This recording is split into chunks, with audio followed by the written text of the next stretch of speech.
masa Tuhan hari ke-7 selama 34 tahun menceritakan sebuah cerita bagaimana dia dan istrinya di tahun-tahun sebelumnya, pada tahun-tahun permulaan kehidupan mereka.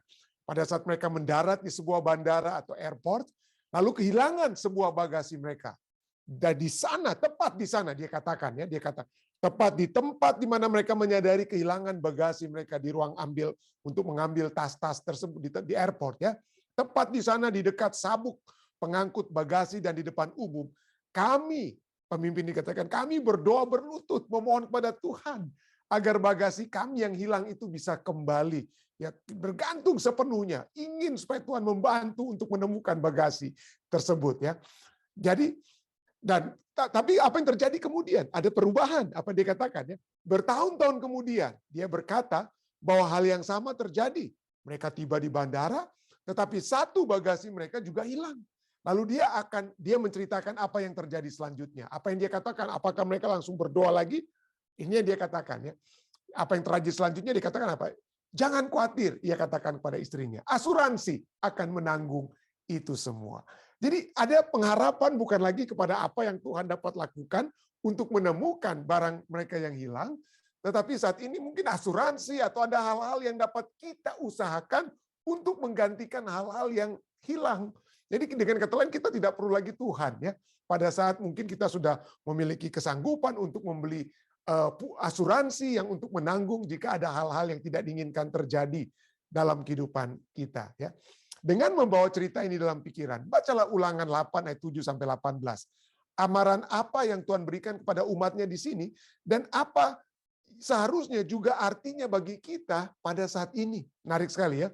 Ulangan 8 ayat 17 sampai 18. Tuhan berkata apa? Sebab Tuhan Allahmu membawa engkau masuk ke negeri yang baik, suatu negeri dengan sungai, mata air dan danau yang keluar dari lembah-lembah dan gunung-gunung, suatu negeri dengan gandum dan jelainya, dengan pohon anggur, pohon ara, pohon delimanya, suatu negeri dengan pohon zaitun dan madunya, suatu negeri di mana engkau akan makan roti dengan tidak usah berhemat, nggak perlu sedikit-sedikit makannya, di mana engkau tidak akan kekurangan apapun, suatu negeri yang batunya mengandung besi, dan dari gunungnya akan kau gali tembaga, jadi makmur, segala sesuatunya akan membawakan kemakmuran. Dan engkau akan makan dan akan kenyang. Maka engkau akan memuji Tuhan Allahmu karena negeri yang baik yang diberikannya kepadamu itu. Tuhan memberikan, Tuhan tidak ingin umat-umatnya itu hanya dalam keadaan yang biasa-biasa saja dengan kata lainnya, tapi dia juga sanggup memberikan kemakmuran ya. Supaya apa? Mereka memuji Tuhan Allahmu. Tapi ayat 11, hati-hatilah. Pada saat yang bersamaan hati-hatilah supaya jangan engkau melupakan Tuhan Allahmu dengan tidak berpegang pada perintah, peraturan dan ketetapannya yang kusampaikan kepadamu pada hari ini.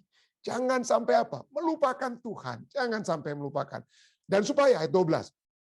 Dan supaya apabila engkau sudah makan dan kenyang, mendirikan rumah-rumah yang baik serta mendiaminya, dan apabila lembu sapimu dan kambing dombamu bertambah banyak, dan emas perakmu bertambah banyak, dan segala yang ada padamu bertambah banyak.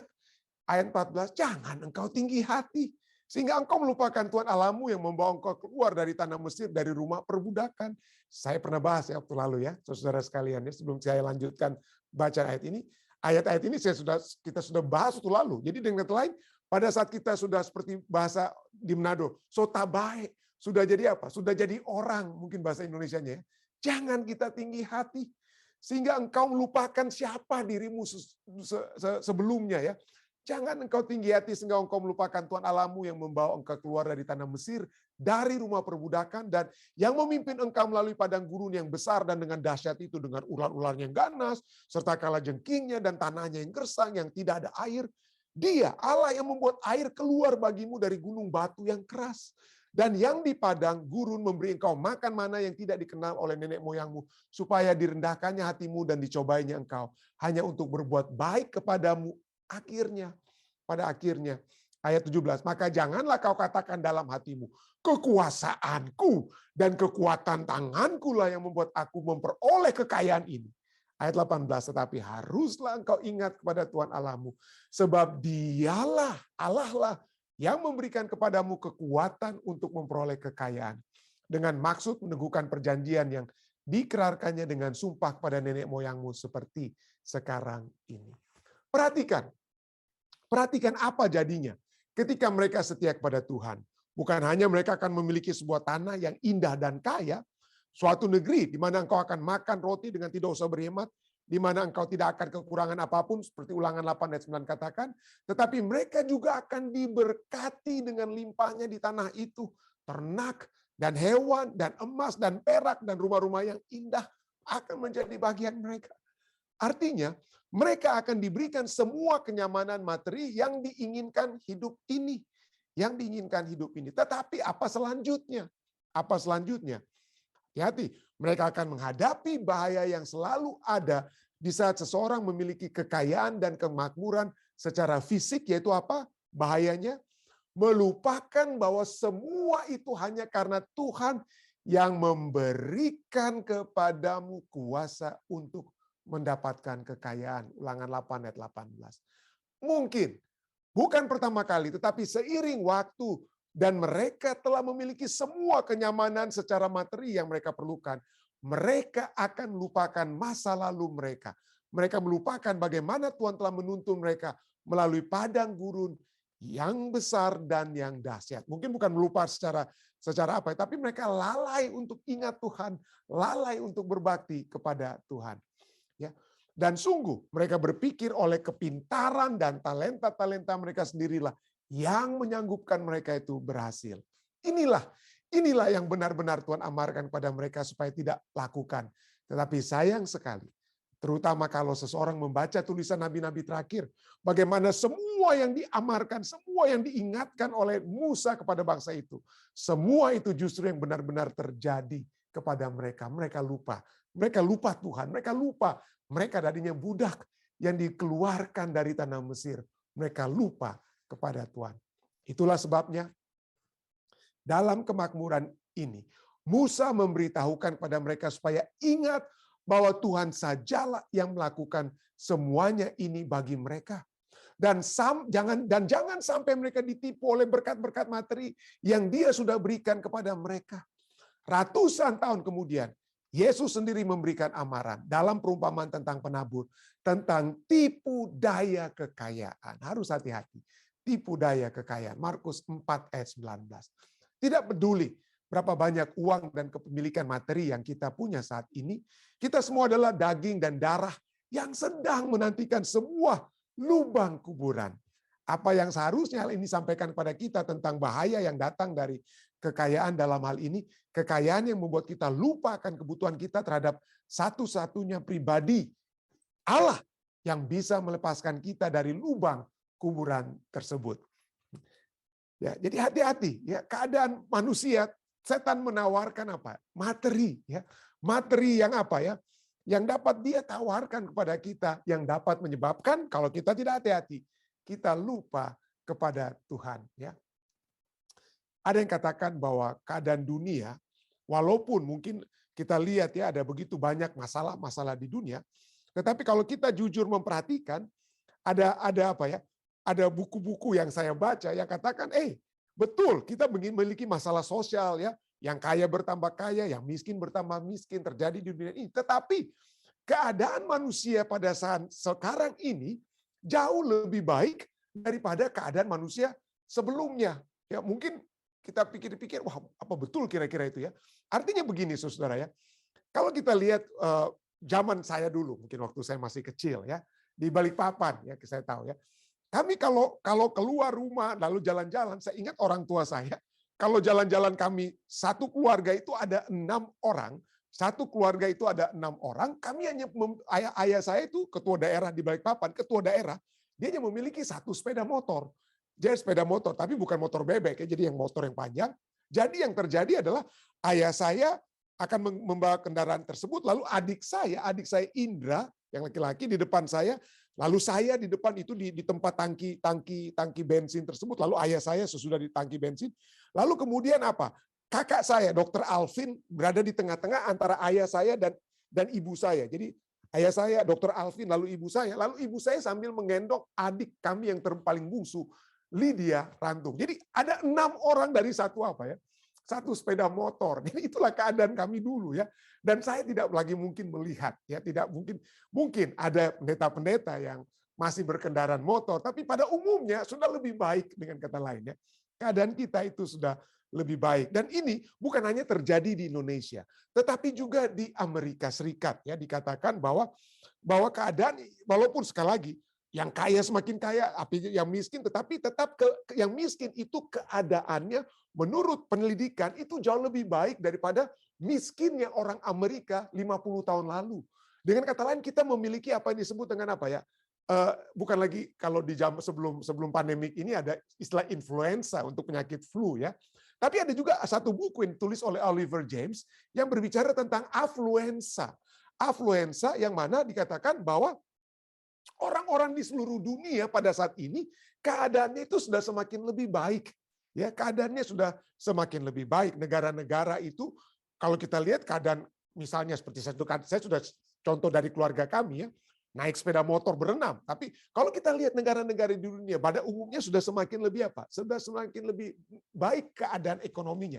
Kalau saya melihat sahabat-sahabat saya di Ethiopia zaman dahulu waktu 20 tahun lalu atau 15 tahun lalu, keadaan mereka sudah lebih baik daripada saat ini sudah menjadi lebih baik daripada hal yang dahulu. Tetapi poinnya adalah dari buku ini kita lihat pada saat keadaan itu ekonomi itu sudah semakin lebih baik, kita lihat salah satu indikator ya GNP atau GDP Indonesia dari tahun ke tahun semakin menaik, semakin meningkat. Dulu tahun 1970-an mungkin rata-rata penghasilan satu keluarga per tahun itu mungkin 100-200 dolar, tapi sekarang di Indonesia sudah 1000-an lebih, 1000 lebih kita punya GDP kalau saya tidak salah ya, sudah sampai hampir 2000-an ya.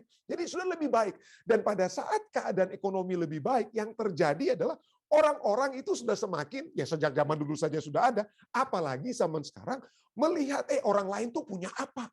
Kalau tetangga saya itu punya apa, saya juga harus memiliki hal tersebut. Jadi kita dari buku ini, dia berbicara tentang keeping up with the Joneses. Artinya, apa yang tetangga miliki, apa yang orang lain miliki, saya juga harus punya dong. Maka masanya mereka. Dan dengan adanya sosial media, kita bisa lihat, wih teman saya ini, waduh dia punya foto mobil baru yang dia foto ya di Facebooknya, di statusnya, rumahnya dia naik rumah baru, rumah yang kedua dia masuki dan lain sebagainya. Jadi pada saat itulah orang setelah adanya dilihat itu di Facebook dan di sosial media, bersaing lain-lainnya. Duh, kenapa cuma dia yang punya rumah 2? Masa saya tinggal di apartemen terus? Ya, jadi kita akan apa? Mencoba untuk bersaing dengan orang lain. Namanya keeping up the Joneses. Dan ini menjadi masalah dengan apa? Menjadi masalah mental health juga ya. Karena adanya orang-orang, waduh, masa cuma dia punya baju begitu, masa dia punya mobil begitu, masa dia punya rumah yang 5 kamar, saya masa tinggal di apartemen terus ya. Dan kita berusaha untuk sama dengan mereka. Kita membeli barang-barang yang kita tidak perlukan dengan uang yang kita tidak punya untuk membuat orang-orang yang kita tidak sukai itu pikir, wah hebat juga nih Pendeta Rantung punya hal-hal seperti ini ya. Memberikan impresi bahkan pada orang-orang yang kita tidak suka ya. Jadi pokoknya keeping up with the Joneses. Kita ingin dengan keberadaan kita yang lebih baik saat ini, kita ingin membuat impresi yang bagus kepada orang lain. Ya. Jadi kita ingin ditiru kalau bisa lebih daripada orang lain. Kalau mereka punya ini, saya punya ini dan ini. Ya. Nah, cukup menarik. Saya pernah bagikan, saya sering bagikan. Ya, saya pernah khotbahkan. Ya. Istilah keeping up with the Joneses untuk bersaing dengan apa yang dimiliki orang lain itu dimulaikan oleh satu keluarga Jones yang ada di New York State di Amerika Serikat ini, di tetangga kami di New Jersey ya. Jadi keluarga Jones ini memiliki istana, boleh dikatakan rumah yang mewah pada saat itu ya. Memiliki istana. Jadi orang-orang di sekeliling keluarga Jones itu sangat apa? Sangat rindu untuk menjadi seperti keluarga Jones. Mereka ingin lihat apa yang perabotan apa yang dimiliki oleh keluarga Jones, barang apa yang dimiliki oleh keluarga Jones, baju apa yang dipakai oleh keluarga tersebut. Tapi apa yang terjadi sekarang dengan keluarga Jones ini? Istananya tersebut, saudara-saudara, yang ada di Amerika Serikat saat ini, di New York, ya, di upstate New York, bukan di kota New York, itu sekarang dijual sangat murah. $120.000 itu nggak ada artinya di Amerika untuk satu rumah ya untuk saat ini. Dan apa yang terjadi dengan istana yang dulu ingin ditiru oleh orang-orang? Ya inilah istana daripada keluarga Jones. Ya, Nggak ada apa artinya. Siapa yang mau bersaing dengan keluarga yang punya istana seperti begini, yang sudah bobrok seperti ini. Jadi inilah yang Tuhan inginkan kita lihat. Seberapa lama kita memiliki istana kita? Seberapa lama kita memiliki mobil-mobil kita yang banyak? Seberapa lama kita masih bisa memiliki uang simpanan kita yang banyak? Dengan kata lain, kalau kita mati, siapa yang akan nikmati? Siapa yang akan miliki hal tersebut? Tidak ada gunanya ya, dengan kata lain. Kalau harta tersebut menjadi apa? Menjadi patokan pegangan kehidupan kita. Security, kita punya keamanan, saya pikir, waduh saya akan aman kalau saya punya rumah. Saya akan aman kalau saya punya di bank $1 juta. Itu keamanan saya, itulah kenyamanan dan keamanan saya. Tuhan tahu kita perlu uang. Tuhan tahu kita perlu tempat tinggal. Tuhan tahu kita perlu rumah. Ya dia tahu, dia katakan pada orang Israel, kalian akan miliki hal tersebut. Kalian tidak perlu lagi makan yang harus dipela-pela makanannya. Ya, tidak, Tuhan tahu kebutuhan-kebutuhan kita. Tetapi Tuhan dapat memberikan kekayaan. Ya, Tuhan tidak menentang orang kaya. Yang Tuhan tentang adalah kalau kekayaan itu adalah kita lebihkan daripada apa? Daripada Tuhan. Pada saat kita menerima kekayaan, marilah kita menerima kekayaan itu untuk meninggikan Allah. Bukan untuk meninggikan diri saya. Oh, saya lebih dari dia. Saya harus lebih dari orang lain. Tidak. Yang dilebihkan itu haruslah siapa ya? Tuhan. Ulangan 8 ayat 10 katakan, dan engkau akan makan dan akan kenyang. Maka engkau akan memuji Tuhan Allahmu karena negeri yang baik yang diberikannya kepadamu itu. Jadi kalau kita kaya, Tuhan dapat memberikan kekayaan kepada saudara dan saya.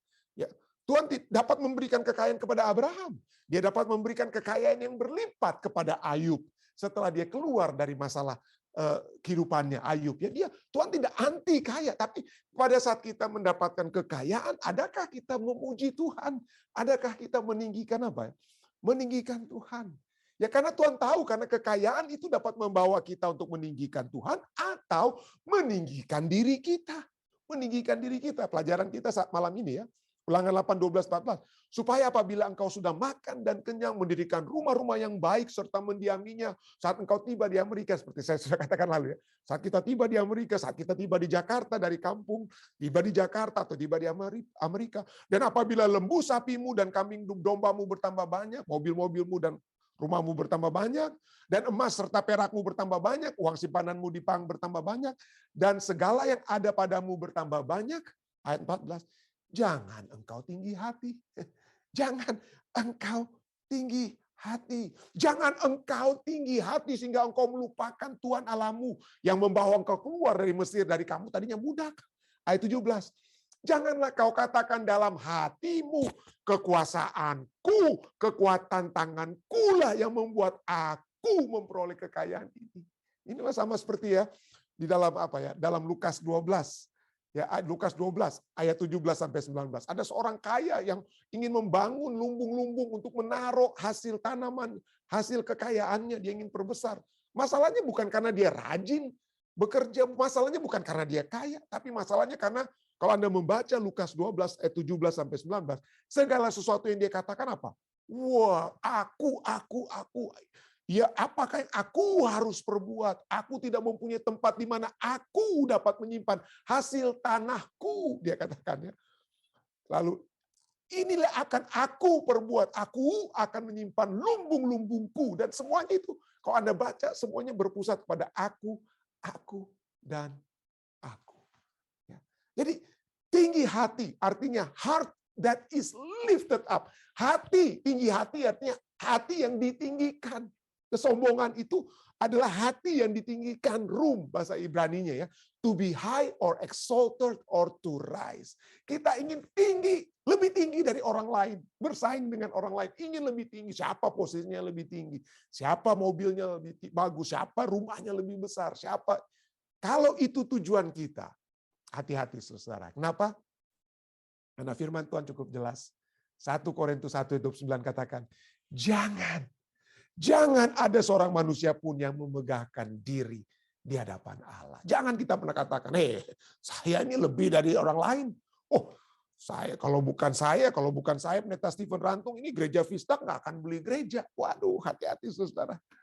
Hati-hati kalau kita berbicara seperti begitu. Jangan ada seorang pun yang memegahkan diri di hadapan Allah. Karena saya sering dengar, ada orang-orang ketua-ketua, mungkin ada pemimpin atau orang-orang kaya di gereja, ada yang katakan, wah pendeta Rantung, ini saya nih yang beli nih gerejanya nih. Saya sumbangan paling besar untuk gereja ini. Hati-hati. Ya. Jangan seorang pun memegahkan diri di hadapan Allah, karena apa yang kita peroleh itu Tuhan yang telah apa? Tuhan berikan.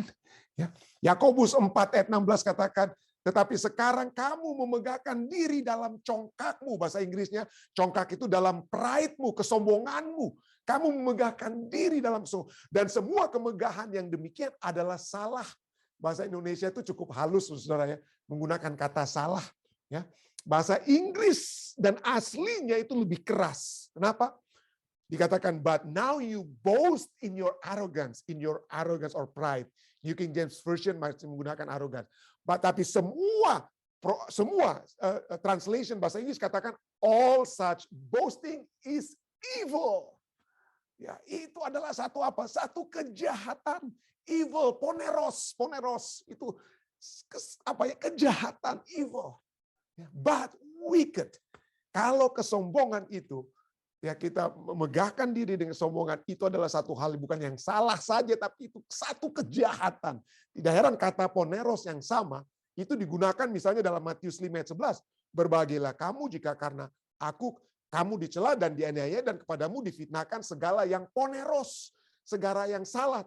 Tapi kata di sini bukan pakai salah, tapi langsung dikatakan apa? Kepadamu difitnahkan segala yang poneros, jahat. Jadi kecongkakan itu adalah sesuatu hal yang jahat. Sesuatu hal yang jahat. Ingatlah, Ulangan 8. Allah ingin kita rendah hati. Ingatlah kepada seluruh perjalanan yang kau lakukan atas kehendak Tuhan Allahmu di padang gurun selama 40 tahun. Dengan maksud, Tuhan punya maksud apa? Dalam segala sesuatu. Tuhan memberikan kita kemiskinan dalam kesukaran seperti orang Israel pada saat mereka masih sukar, pada saat mereka masih di kampung mungkin, saat mereka masih di Indonesia, masih susah kehidupannya, masih sepeda motor dengan 4 anak di dalam motor, mau jalan-jalan begitu. Dengan maksud apa? Kalau kita susah, dengan maksud juga merendahkan hatimu. Dan mencobai engkau untuk mengetahui apa yang ada dalam hatimu. Yakni apakah engkau berpegang pada perintahnya atau tidak. Jadi, ia merendahkan hatimu, membiarkan engkau lapar. Jadi kalaupun kita masih belum makmur, belum sukses, ya belum jadi orang, belum tabai, orang Manado bilang, jangan khawatir. Mungkin Tuhan sedang apa? Sedang membawa kita supaya kita direndahkan hati kita. Membiarkan engkau lapar, memberi engkau makan mana yang tidak kau kenal, dan yang juga tidak dikenal oleh nenek moyangmu, untuk membuat engkau mengerti. Mengerti apa? Bahwa manusia bukan hidup dari roti saja, tetapi manusia hidup dari segala yang diucapkan Tuhan. Ya. Jadi inilah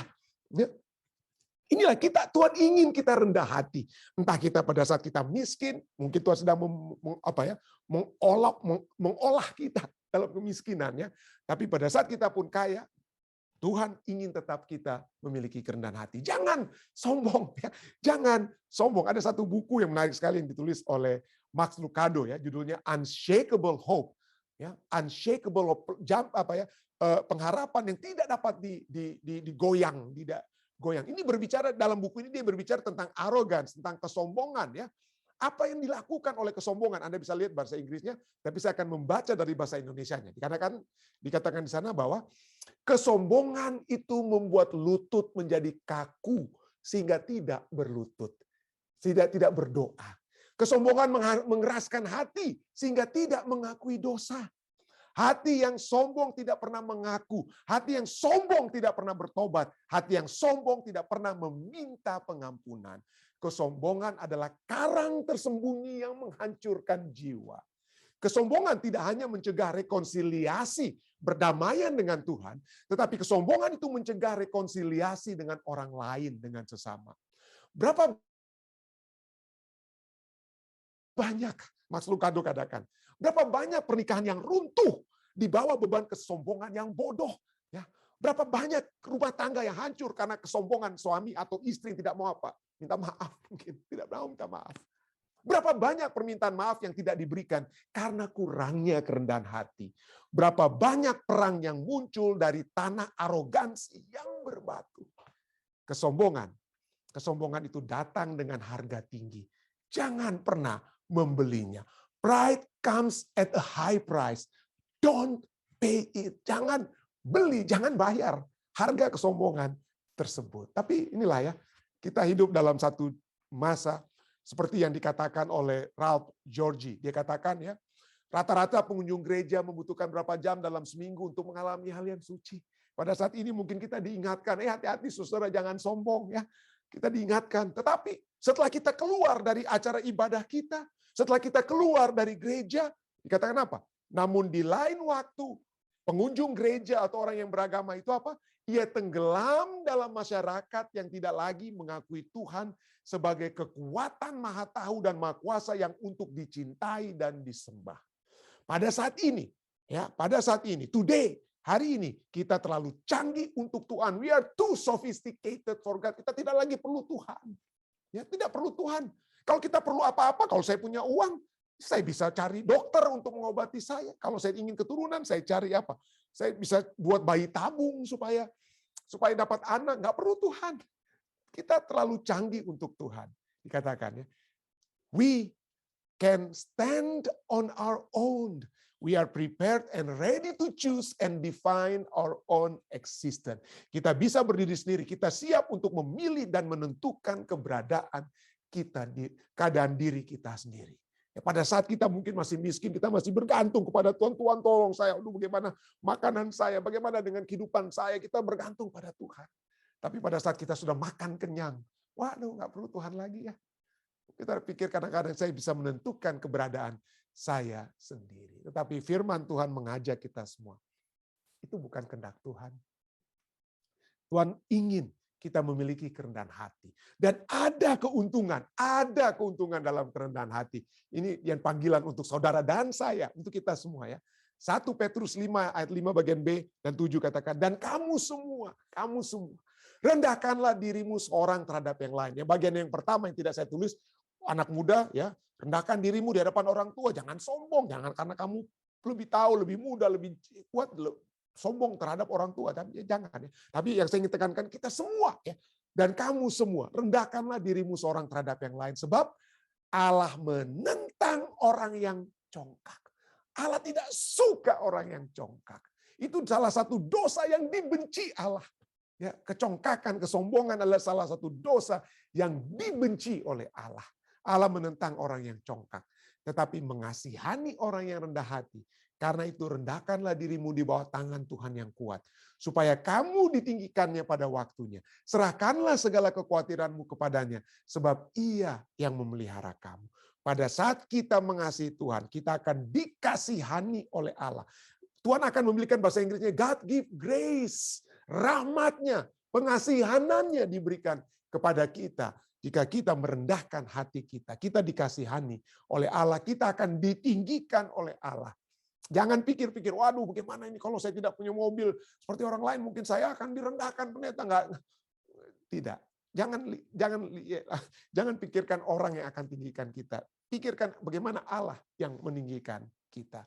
Dan yang terakhir kita lihat, kita pada saat kita merendahkan diri kita, memiliki hati yang rendah, hati yang bergantung sepenuhnya kepada Tuhan, maka kita dipelihara oleh Allah. God cares. Dia akan memelihara kita. Kiranya perenungan ini dapat mengajak kita semua untuk tetap mengenang siapa yang memberikan kekuatan yang sejati pada kita untuk memperoleh segala sesuatu yang dapat kita miliki, yang kita bisa lihat saat ini. Segala sesuatu itu bukan kita pakai untuk menyombongkan diri terhadap orang lain, tetapi untuk kita muliakan Tuhan. Dan apabila Tuhan memberikan berkat-berkat yang melimpah pada kita, Tuhan ingin kita menjadi saluran berkat kepada orang lain. Dan disitulah kita dapat memuji, merendahkan Allah yang mengasihani kita, yang meninggikan kita, dan yang memelihara kita. Saya bawa ini dalam nama Yesus. Amin. Baik, sekali lagi saudara, terima kasih bagi Anda yang masih bersama-sama dengan kami. Jika ada tambahan ataupun pertanyaan sehubungan dengan pelajaran kita pada saat ini, tentunya silakan. Mungkin kita mulaikan dari orang-orang tua kita, dari papi, mami, bagaimana tentang naik motor tersebut. Itulah. Dan pernah mogok naik motor, bisa dorong. Anak-anak ikut dorong. Padahal motor yang 90, bukan yang besar. 90 cc.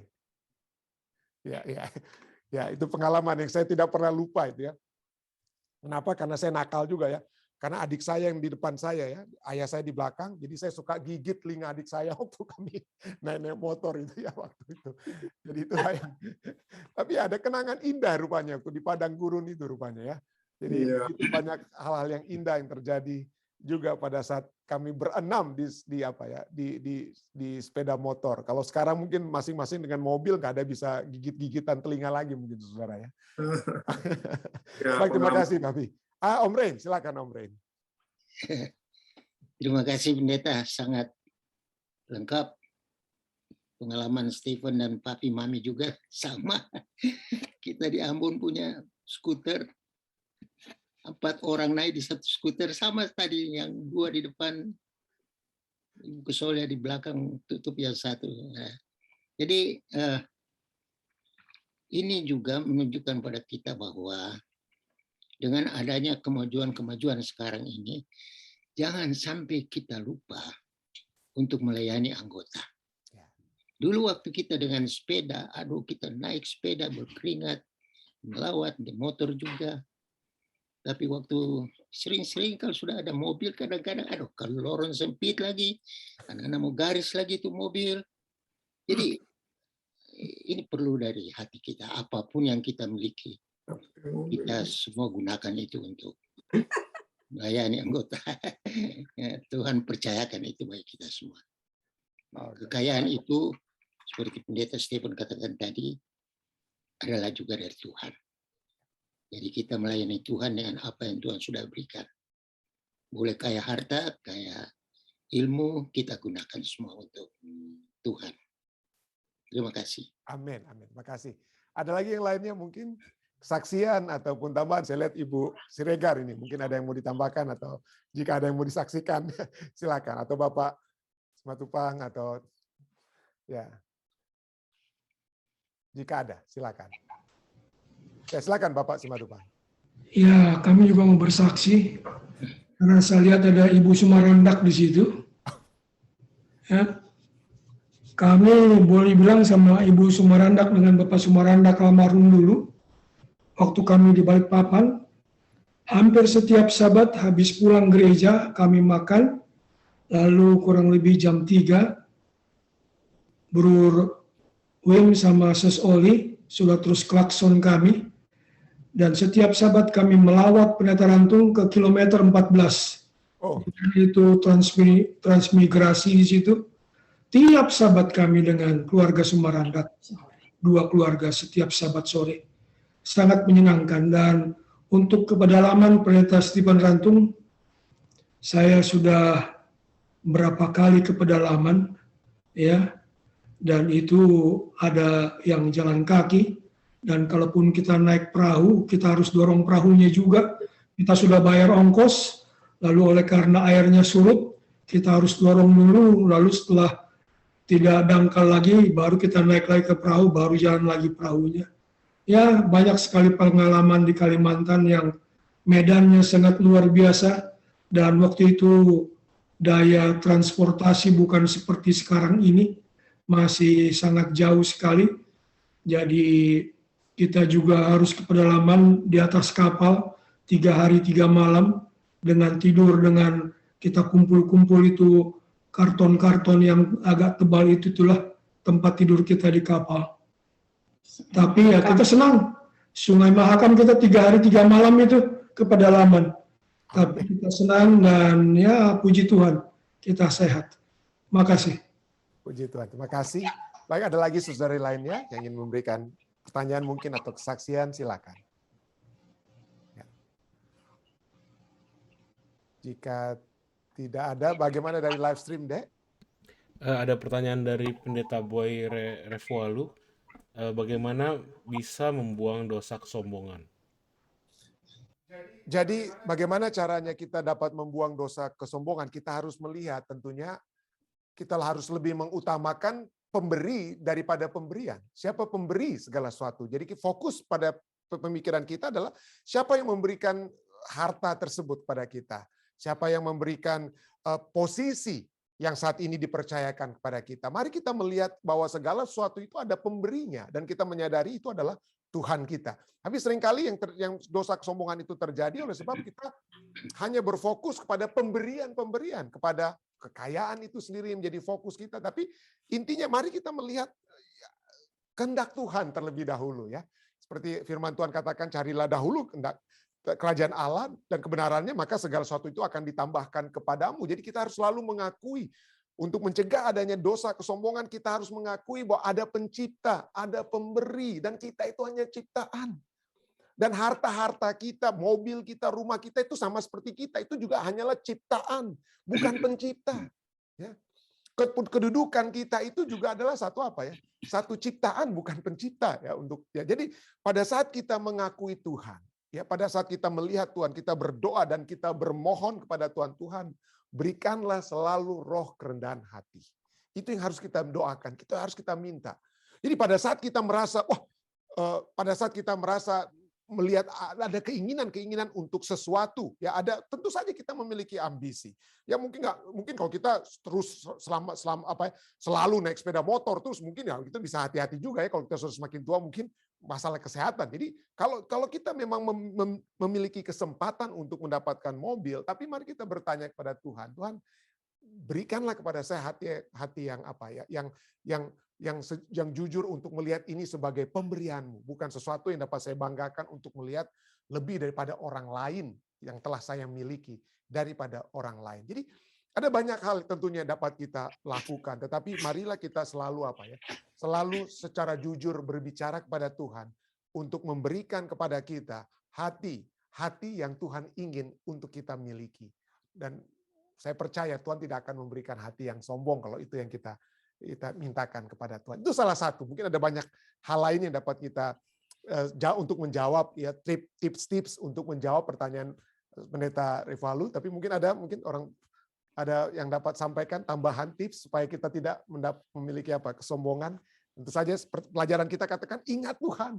Ingat apa yang Tuhan telah lakukan dalam kehidupan kita. Jadi jangan pernah menjadi kacang yang lupakan kulitnya. Ya, jangan pernah menjadi kacang yang lupakan kulitnya. Pada saat pelajaran kita menyatakan bagaimana umat Israel diminta untuk mengingat semua pimpinan Tuhan di masa lalu. Pada saat kita mengingat, maka kita akan tahu siapa kita dan siapa Dia. Siapa Dia dan siapa kita. Ya, ada lagi yang mau tambahkan untuk menjawab pertanyaan tersebut? Om Rain, silakan Om Rain. Terima kasih banyak, Pendeta. Kita baca-baca juga di Amsal, saya belum bisa dapat ayatnya, tapi saya sudah baca bahwa kesombongan itu menjadi satu kebencian kepada Tuhan. Tuhan sangat benci kesombongan. Itulah sebabnya ketika Lucifer mau angkat dirinya dalam Yesaya 14 ayat 14 mau jadi seperti Tuhan, dia dibuang dari surga. Jadi ada di dalam surga dapat buang. Bagaimana kita yang belum bisa masuk ke sana, sombong di bumi, apakah bisa masuk ke sana? Artinya ini akal sehat kita bisa kita pikirkan. Kalau ada di dalam saya dapat buang, masa di luar mau masuk ke dalam, itu kan satu hal yang memang ya kita tidak bisa pikirkan. Tapi memang tidak bisa, orang yang sombong tidak akan masuk surga. Jadi marilah kita mohon dari Tuhan kasih kerendahan hati ya kepada kita semua. Terima kasih. Terima kasih. Ya, saya lihat Pendeta Yani Tikwalu sudah angkat tangan. Silakan Pendeta. Makasih Sir. Ya, sorry nih. Walaupun hanya di ujung, tapi kebetulan memang saya baru selesai dalam perawatan dan pengalaman ini saya dapatkan. Sir, bagaimana orang bisa membedakan di antara kewibawaan dan totalitas dalam pelayanan? Karena hemat saya yang saya pikirkan adalah kalau apapun yang ada, sebagaimana yang saya rasakan waktu di Sangir, kendaraan apa yang ada pada saya, motor apa, dan kemudian saya senang sekali ketika anggota-anggota jemaat juga baku-baku pergi ambil, kemudian datang sama-sama di tempat ibadah. Jadi pelayanan kami dijalankan dengan semua anggota-anggota. Kami suka supaya semua anggota hadir. Jadi kendaraan saya digunakan untuk angkut. Tetapi di sisi lain, kadangkala ya, ini mungkin istri juga saya melihat dengan keadaan itu, dia sangat juga setuju. Tapi di sisi lain juga dikatakan, Pak, tolong juga ini karena ada tuh yang tidak perlu, jagalah wibawa. Tapi saya katakan, saya terus terang saya bilang, saya suka untuk melakukan itu. Dan sampai hari ini juga terbawa-bawa terus itu. Kadangkala menurut mereka berpikir bahwa ini sudah tidak dibawa sebagai seorang pendeta. Tapi saya katakan enggak. Saya totalitas untuk melakukan ini, dan bukan berarti saya harus lakukan untuk merendahkan kita berdiri sebagai pendeta. Bagaimana, Sar, itu? Terima kasih, Sar. Ya, mungkin ada orang tua kita yang dapat menjawab ini. Silakan Om Rain yang sudah lebih. Papi, silakan Pi. Papi. Di unmute dulu. Ya. Dalam pengalaman saya yang paling tinggi terjadi di Everett. Di Everett kita, anak-anak muda kita pada saat kita start itu sekitar 40-50 anak muda di gereja. Dan saya membeli satu mobil yang agak besar agar bisa menjemput mereka untuk acara kebaktian khususnya setiap hari Minggu petang atau malam. Bukan berarti itu merendahkan diri, tetapi itu justru akan memberikan semangat kepada anggota-anggota untuk mereka setia dalam mengikuti akan kebenaran firman Tuhan. Apa hasilnya? Kalau saudara perlu lihat ke Everett, maka umumnya sebagian besar, dapat saya katakan sebagian besar, hampir seluruhnya, memang ada yang kurang setia, tetapi pada umumnya mereka setia, sehingga masih anak-anak muda juga sudah menjadi apa? Menjadi ketua gereja. Mereka setia. Kenapa? Karena selama kurang lebih 8-9 tahun, setiap hari Minggu, sebagian mereka dijemput dengan mobil untuk berbakti di rumah dan makan walaupun makanan tidak terlalu banyak, tapi mereka senang dan mereka tetap teguh setia untuk berbakti kepada Tuhan. Jadi dengan mengangkut mereka bukan merendahkan diri, tetapi untuk membawakan umat-umat Tuhan setia untuk datang berbakti kepada Tuhan. Terima kasih. Terima kasih. Ya, terima kasih, Pak. Ada lagi Om Rain mungkin tambahkan? Sudah bagus sekali. Pendeta, komplit. Oke, puji Tuhan. Terima kasih. Oke, baik saudara, jika tidak ada lagi, mungkin dari live stream deh, ada lagi? Tidak lagi dari live stream, Pendeta. Oh, tidak ada lagi dari live stream. Oke, jika tidak ada lagi, mungkin kita akan masuk ke bagian yang kedua ya. Dari acara ibadah kita akan berdoa bersama-sama pada saat ini. Dan saya akan menampung mungkin saat ini pokok-pokok doa yang silakan yang dapat dibawakan. Bagaimana kabar terakhir dari Ibu Sima Saragi, Bapak Matupang?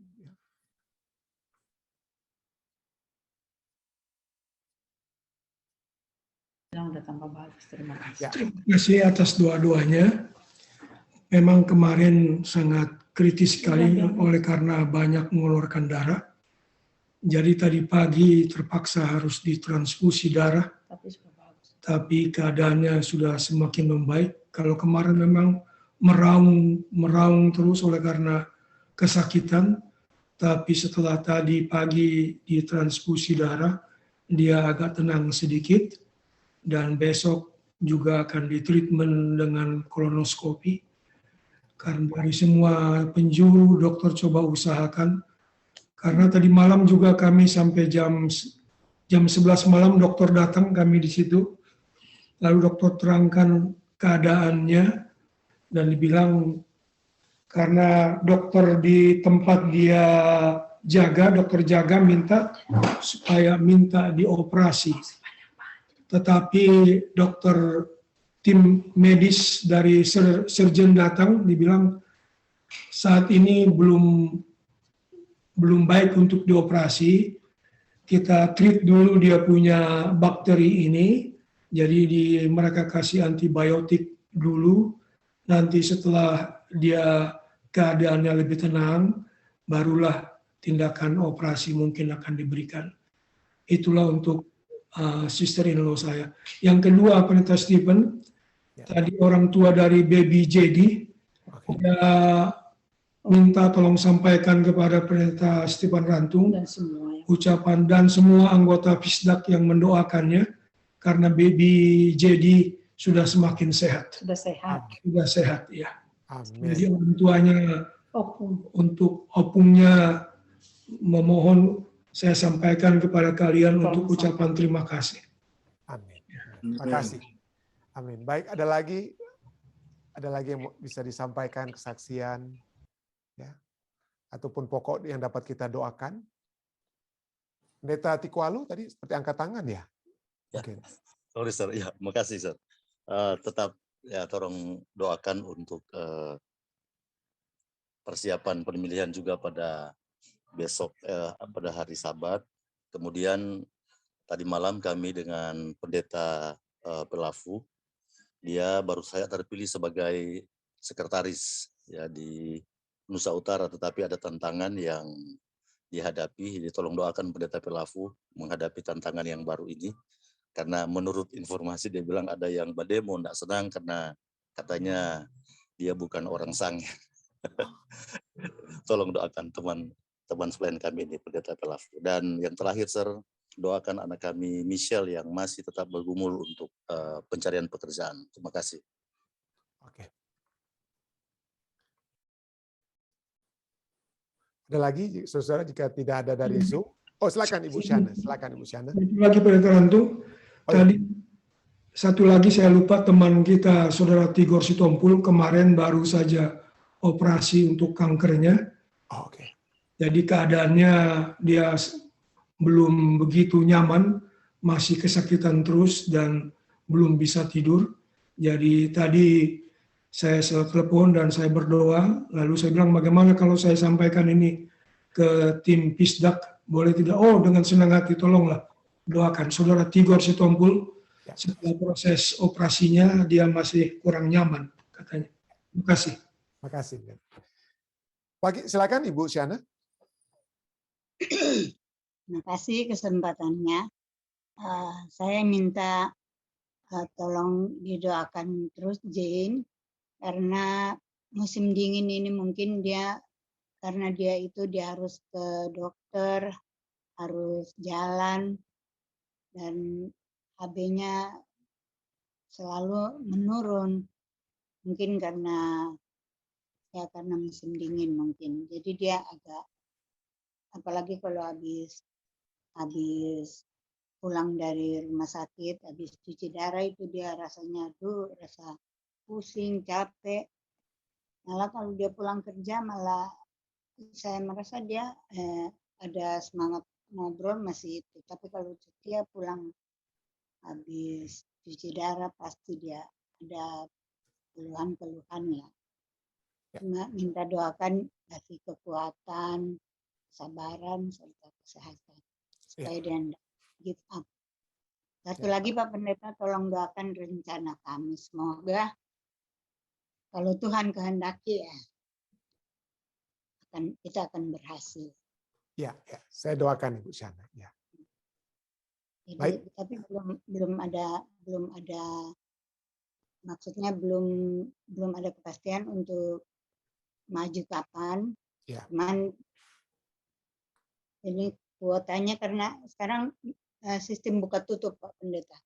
Kalau kuota habis ditutup. Jadi nanti dibuka lagi bulan Februari. Ini semua kalau Tuhan kehendaki, saya percaya. Ya. Terima kasih. Terima kasih Bu Syana. Terima kasih. Ada lagi saudara lainnya? Jika tidak ada, silakan Dek yang dari live stream.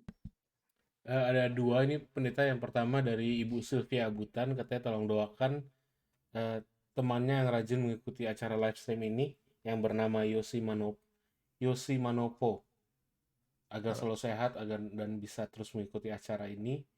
Lalu yang kedua dari Ibu Flora Masi, tolong doakan saudara Refli Masi yang masih dalam pemulihan kesehatan. Ya.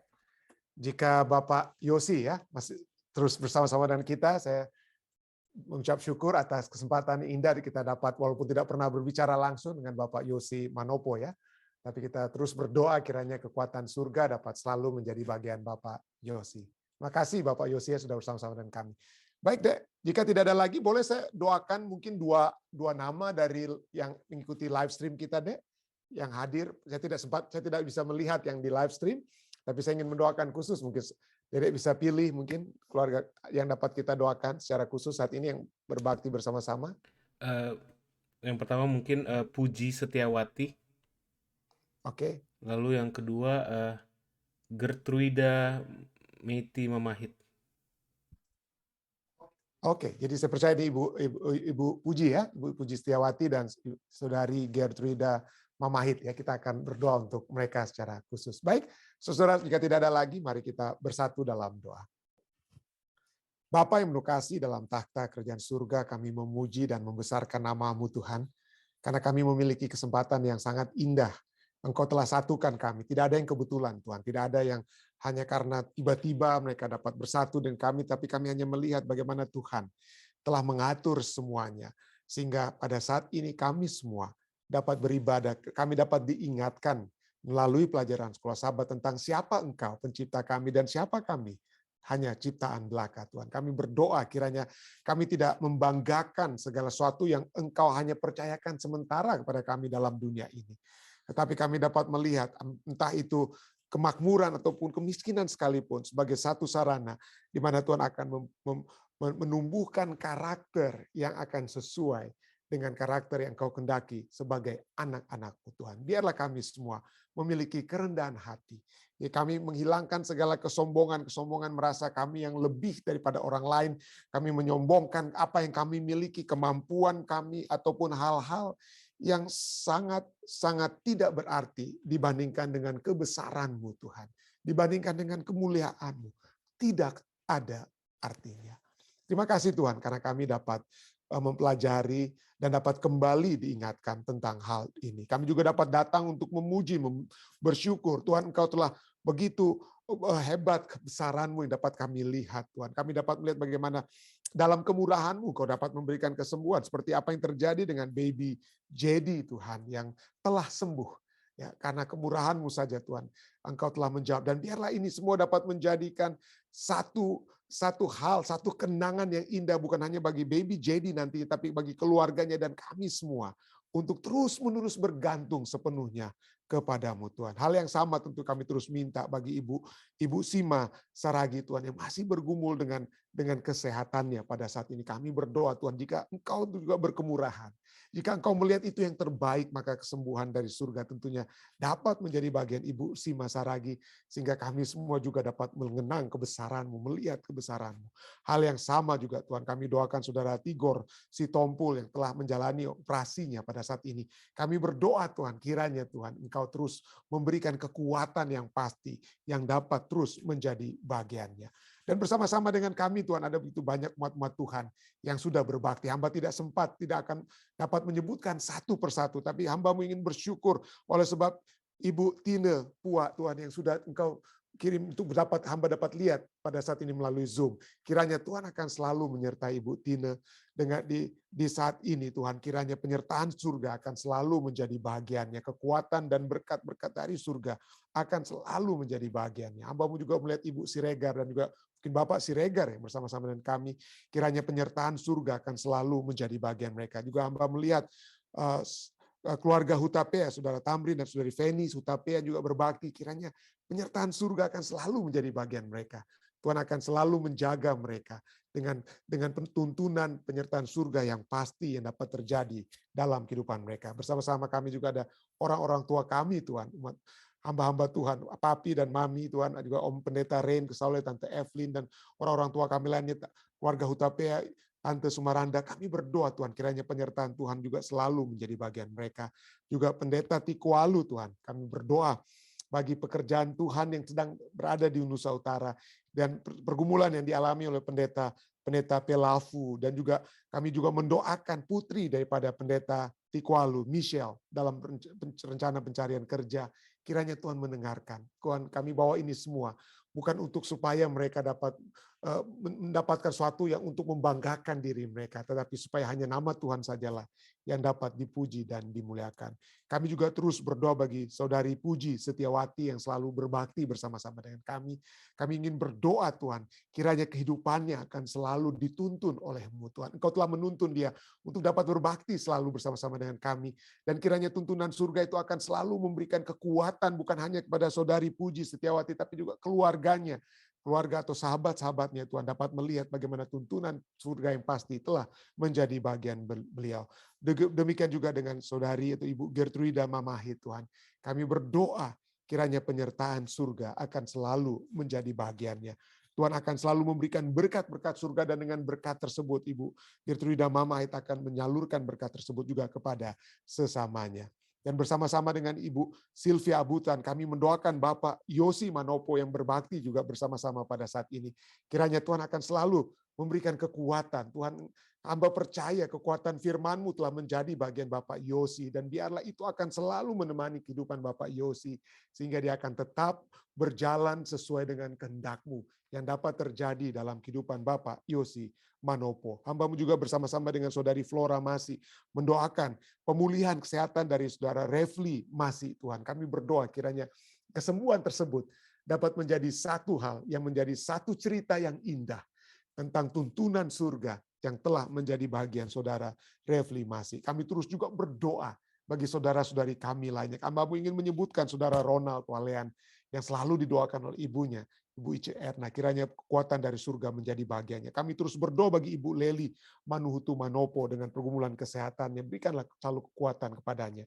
Saudara-saudari kami lainnya, saudari Juli Panjaitan, saudari Marlin Karamoy, dan juga Ibu Pendeta Paruntu, Tante Yeni Poluan, Ibu Ice Tobing Tuhan. Kiranya dengan kesembuhan, kekuatan dari surga akan selalu menjadi bagian mereka. Kami juga berdoa bagi saudara Alden Siotang, bagi Bapak Joni Kawan Tuhan, kami berdoa bagi mereka.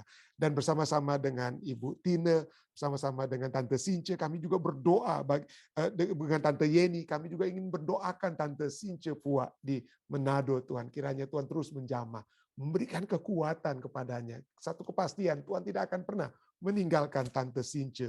Tuhan akan selalu memberikan kekuatan yang pasti kepadanya. Kami juga ingin mendoakan bersama-sama dengan Ibu Siane, bukan hanya urusan-urusan untuk beliau dapat bersama-sama dengan kami dan juga dapat bersama-sama dengan putrinya. Kami berdoa kiranya semua urusan itu dapat berlangsung dengan baik Tuhan. Dan juga kami berkehendak jika Engkau ingin bertanya, maka itulah yang kami minta. Kami minta kiranya Ibu Siana dapat bersama-sama dengan Jane. Tapi semuanya itu kami serahkan kepadamu Tuhan. Kami juga ingin berdoa bagi Jane Tuhan. Dengan musim dingin dan dengan hal-hal yang dia harus lakukan, HB yang menurun, kami berdoa kiranya Tuhan terus memberikan kekuatan kepadanya. Tidak pernah dia akan lemah karena dia tahu, Jane mengetahui Tuhan, ada Engkau yang selalu memberikan kekuatan yang pasti kepada beliau. Hamba-Mu juga ingin secara khusus mendoakan Dr. Jerry Saraswati. Tuhan mengetahui pergumulan kesehatannya. Kami berdoa kiranya Tuhan akan terus menjamah Dr. Jerry dengan pergumulan yang dia miliki, dengan kemurahan Tuhan. Jika itu dapat Tuhan berikan, tentunya dia akan memiliki kesempatan Tuhan untuk lebih dekat kepadamu. Hamba-Mu ingin berdoa bagi anak-anak muda di Jemaat Fisdak. Hamba-Mu ingin berdoa bagi Melinda Walanda, Tuhan, anak Tuhan ini, yang masih dalam keadaan duka oleh sebab ayah yang dia tinggalkan, tapi ayah-ayah yang sudah beristirahat, tapi hamba-Mu berdoa, kiranya penghiburan dari surga selalu menjadi bagian Mel, dan selalu kekuatan kerohanian menjadi bagian Mel. Mel akan selalu melihat tuntunan Tuhan yang pasti, yang dapat menjadi bahagiannya, yang akan terus menjadi bagian kehidupannya. Tuntunlah terus Mel Tuhan, sehingga dia selalu akan berjalan di dalam jalan-Mu, sesuai kehendak-Mu. Hamba-Mu ingin berdoa bagi anak muda lainnya, saudari Julia Asa, Tuhan, dengan pendidikan yang dia sedang alami, dengan mungkin pergumulan-pergumulan kehidupan yang dia miliki. Tuhan, biarlah Engkau dapat membantu Julia, sehingga dia hanya memiliki satu fokus. Kehidupan yang lebih dekat dengan Engkau adalah satu kehidupan yang sejati. Kehidupan yang betul-betul hanya membawa satu kebahagiaan yang pasti di dalam kehidupan dunia yang tidak menentu ini. Hamba-Mu ingin berdoa bagi Julia, Tuhan. Kiranya kekuatan surga akan selalu menjadi bagian Julia. Terima kasih Tuhan. Ada begitu banyak lagi nama-nama yang hamba-Mu ingin sebutkan.